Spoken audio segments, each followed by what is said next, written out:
Hi there. Do you ever get home from a long day of work and you would love to provide a homemade, nutritious dinner that everybody's excited about, but you just don't really have the time or energy at this point in your day to make it? Well, today we're going to fix that problem. We're going to batch cook 8 pizzas, a couple to eat for dinner tonight and a couple to store for future nights. So I'll see you in the kitchen. Let's get our dough going. For these pizzas, I purchased a pre-made dough from Publix. It's so good. They have both pre-rolled and ball dough pizza crust. And this particular day, they only had 2 or 3 already rolled out. So I had to get the ball dough for the other pizzas. Honestly, I feel like this is the longest part of making pizza is getting the dough rolled out. It's so worth it to have a homemade crust, but it does take a little bit of time. I've tried to learn how to swing it to get it to roll, to get it to be shaped. I can't remember what they call it. Banged it out, I think is what they call it at our local restaurant. But I haven't really been successful yet, so it's something I will work on and see if I can't perfect. You can also oftentimes get dough pre-rolled out and homemade at your local pizza restaurant. You can call them up and just ask them how much it would cost for a few banged out pizza doughs. Our local restaurant sells them for $3 each, so it's very affordable. And then I just pick them up and put them on the pans that I have. Now for these, I'm gonna make these first 3 to go to a friend's house. So I wanted them to be on a disposable container. That's why I'm rolling them out in the rectangle shape. But for the ones that we're gonna eat at home, those are already rolled out in the round shape from Publix. When you have a dough that, like a pizza crust, is very glutinous, it has a lot of those good gluten fibers that make it nice and chewy and that bread texture. It often works better to stretch the gluten fibers out to the right shape instead of to roll it. That's why I like to kind of pick it up and shake it a little bit as I'm going. But I do find that rolling goes a little faster. It's just that as you roll it, it will kind of shrink back up a little more, whereas when you're stretching it, it tends to actually stay stretched. The hard thing about stretching though is that it's really easy to go a little too far and create holes in your dough. Sometimes while I'm rolling my dough, I get a YouTube video going and watch what other people are doing in their life, or possibly put on some music and give myself a little bit of time to decompress and think. It also smells really good, and it's just fun to work with bread dough. It feels good, it smells good. Once I get all of these rolled out, I'm gonna pre-cook them for about 5 minutes each. I do keep a timer on it so I don't accidentally forget it, but if it goes a little bit long, I don't worry too much about it. For us, we put a lot of toppings on them, and in order to have a lot of the thicker toppings, having them pre-cooked a little bit makes it cook better in the long run.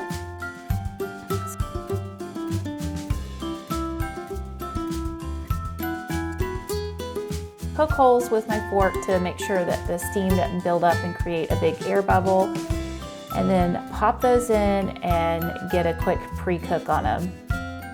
You can see they already smell good even though they're not fully cooked. We love breakfast sausage and bacon bits on our pizza. I like that you can make 1 pound of sausage. It's so flavorful. It has so much, it adds so much to the pizza that you really don't need a lot of it. So it is one of the meats that we will typically put on. So I'm gonna get that cooking. Again, today I'm using pre-cooked bacon bits. I know they're not as good for you as the no preservative, all natural bacon. But today I just wanted to get them done. So I added the bacon bits in and warmed them up a little bit. It makes them very crispy.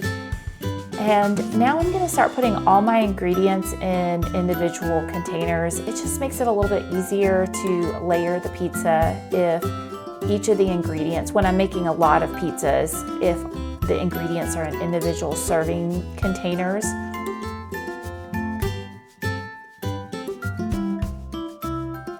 It also frees up the stove, so I have some places to put all those pans of pizza. We're in the middle of remodeling our kitchen. We got some beautiful new counters, but we had to pause as the school year started back and my husband doesn't have time to tile the backsplash. So you can see we still have some empty drywall back there. We were gonna get it tiled soon. But in the meantime, you can see all of our wires and such. I promise it's safe. They're all capped off. They're just really ugly. Okay, the sauce. This is so easy.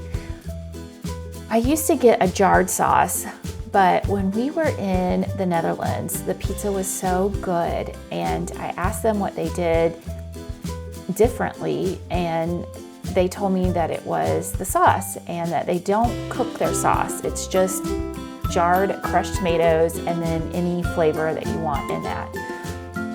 So what I like to do is put a jar of crushed tomatoes, then some vegetables like zucchini, mushrooms, sometimes a carrot, anything I have. Squash works really well, pumpkin actually works well too, and I'll just blend it all up.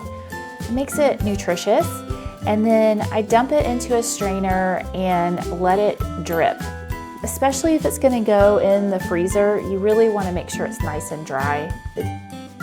If it sits for about 15 minutes, it's probably good.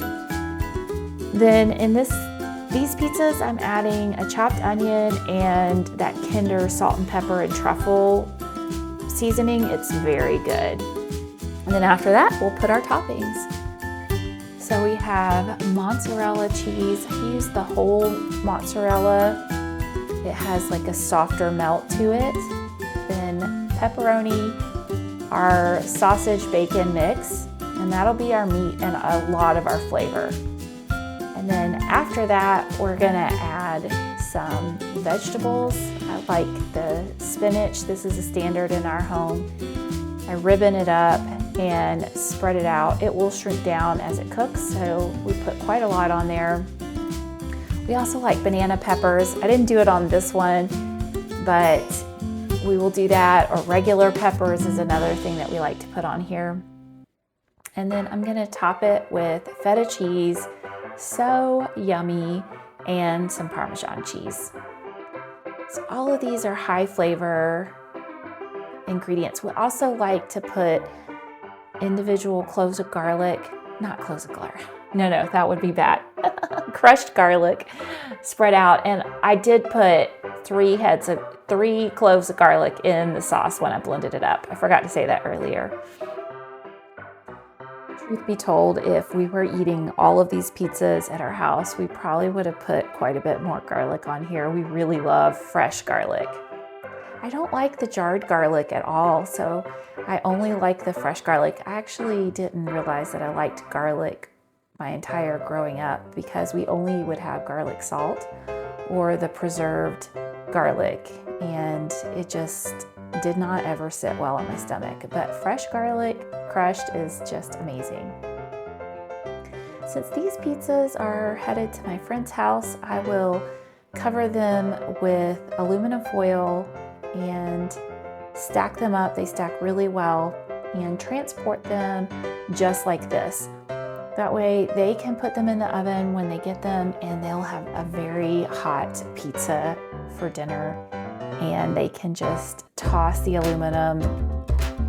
I also like, when I am dropping food off for other people, I like it to be very flexible. So in this case, they chose to eat them that night and they loved it. But had they had plenty of food or decided they weren't in the mood for pizza, they could have put these in their freezer and pulled them out a different night. I believe they said they ate 2 of them the first night and then saved the 3rd one for their football tailgate a few days later. Now that I've gotten theirs done, I'm gonna start in on ours. You can see my trusty companion show up when I'm cooking. Autumn's sitting there at my feet. She likes to claim that spot. She likes to feel squeezed between my legs and the counter. She likes that little bit of pressure. And then Georgia's sitting just behind her to make sure nothing drops and it's unfair.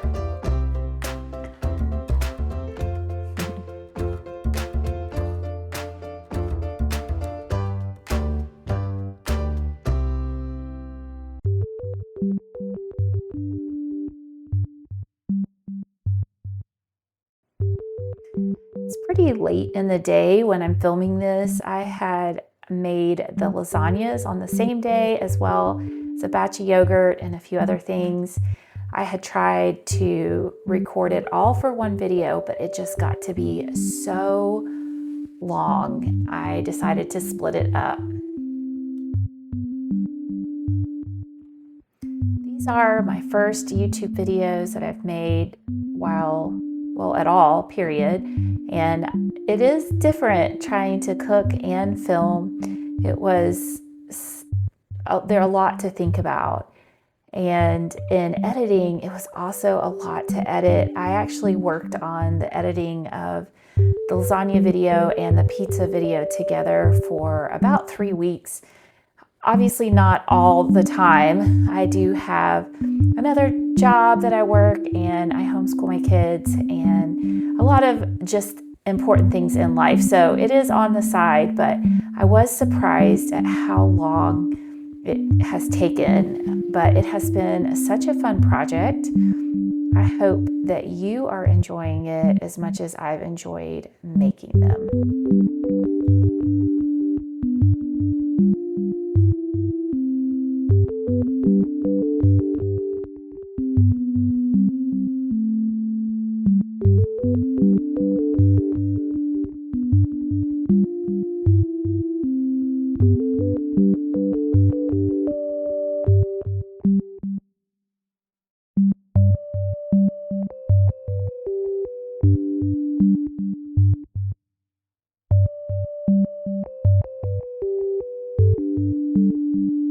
See, I have a helper joining me here. He likes to do pepperoni in designs, and I like to do them where they're evenly distributed for everybody to get about the same. Otherwise, they fight. So I do have to coach him through it a little bit. He tends to put them all in one area. But it is fun cooking in the kitchen with my kids and teaching them how to make some of this food as well and letting them participate in it. I'm going to just top these with the last of the spinach and some shaved Parmesan. I don't know why Parmesan tastes better shaved, but boy, it just does.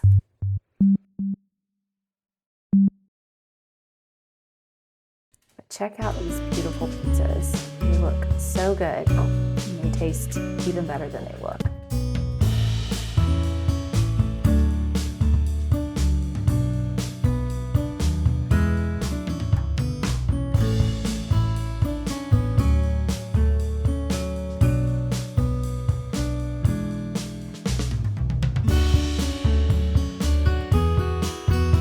This is a pepperoni sausage pizza. So good. It was very difficult to hold a camera in one hand and cut a pizza one-handed, but look at that. It is so good. But wait till you see the other one. The spinach topped one is just, this is my favorite. It is to die for.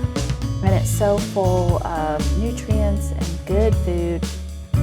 No preservatives. All the ingredients, except for those bacon bits, were a little, had some extra in there, but they're a small part.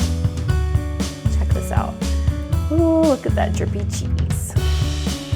All right, I'm gonna enjoy my dinner. I hope you guys have a great evening. Sprinkle it with some chili peppers, and you have a feast. Have a great one, guys. See you in the next video. Bye.